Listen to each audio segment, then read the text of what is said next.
Hello అండి, అందరికీ నమస్కారం. మా కిచెన్కి స్వాగతం. ఈ సీజన్లో దొరికే పచ్చి రొయ్యలు చింత చిగురు ఎలా చేయాలో వీడియోలో చూపిస్తానండి.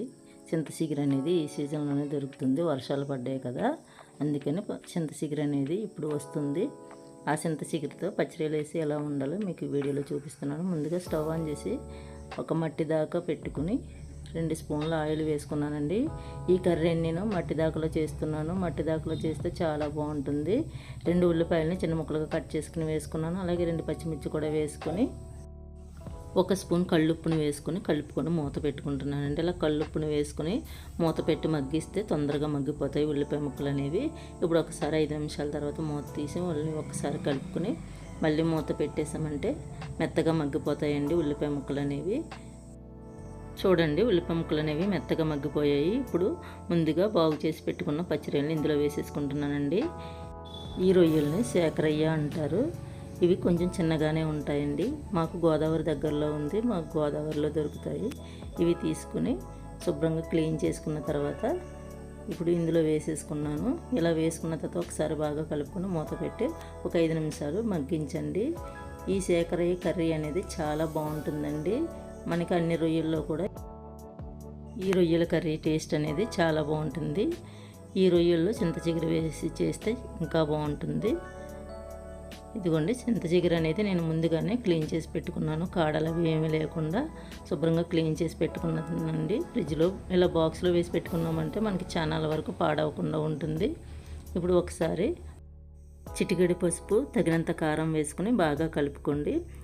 ఉప్పు అనేది ముందుగా వేసుకున్నాను కాబట్టి ఇప్పుడు ఉప్పు అనేది వేసుకోవట్లేదు. ఇలా కలుపుకున్న తర్వాత కొద్దిగా వాటర్ వేసుకొని కాసేపు మగ్గనివ్వండి. కొంచెం మగ్గిన తర్వాత అప్పుడు చింత చిగురు అనేది వేసుకోవాలి.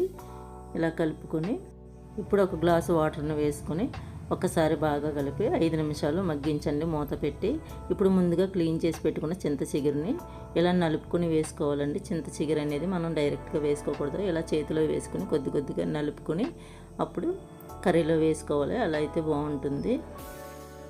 మనం ఎప్పుడైనా సరే ఇలాంటి పుల్లటి కూరలు వండేటప్పుడు మట్టి దాకలో చేస్తే కనుక చాలా బాగుంటుంది, టేస్ట్ బాగుంటుంది. అలాగే హెల్త్కి మంచిది. చేపల పులుసు చేసినప్పుడు కూడా నేను మట్టి దాకలోనే చేస్తానండి. ఇలా మట్టి దాకలో చేసామంటే చాలా బాగుంటుంది. ఇదిగోండి, ముందుగా నలిపి పెట్టుకున్న ఈ చింత చిగురుని ఈ కర్రీలో వేసేసుకుంటున్నాను.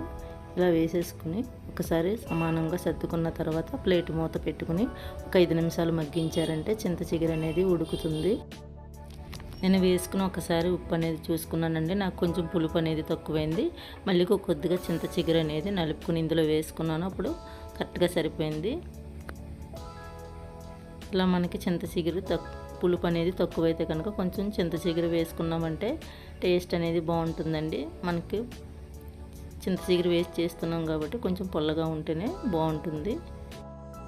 ఈ కర్రీలో కారం కూడా కొంచెం ఎక్కువే పడుతుందండి. ఇది ప్రెగ్నెన్సీలో ఉన్న వారికి పెడితే చాలా ఇష్టంగా తింటారు. చాలా బాగుంటుంది కర్రీ అనేది. ఎందుకంటే అస్తమానం దొరకదు కాబట్టి చింత చిగురు అనేది సీజన్లో ఉంటుంది కాబట్టి ఎవరైనా సరే ఒకసారి ఇలా చింత చిగురు పచ్చడిలో చేసి చూడండి, ఎంతో టేస్టీగా ఉంటుంది. ఈ సంవత్సరం ముందుగానే వర్షాలు పడ్డాయి కాబట్టి చింత చిగురు కూడా తొందరగానే వచ్చిందండి. ఇందులో మసాలా కానీ ఏం వేయక్కర్లేదండి. చాలా బాగుంటుంది. ఒకసారి ఇలా ట్రై చేయండి. అంతేనండి, ఎంతో ఈజీగా టేస్టీగా ఉంది చింత చిగురు పచ్చడిలు. వీడియో నచ్చితే లైక్ చేయండి, షేర్ చేయండి. మరెన్నో మంచి వీడియోస్ కోసం ఛానల్ని సబ్స్క్రైబ్ చేసుకోండి.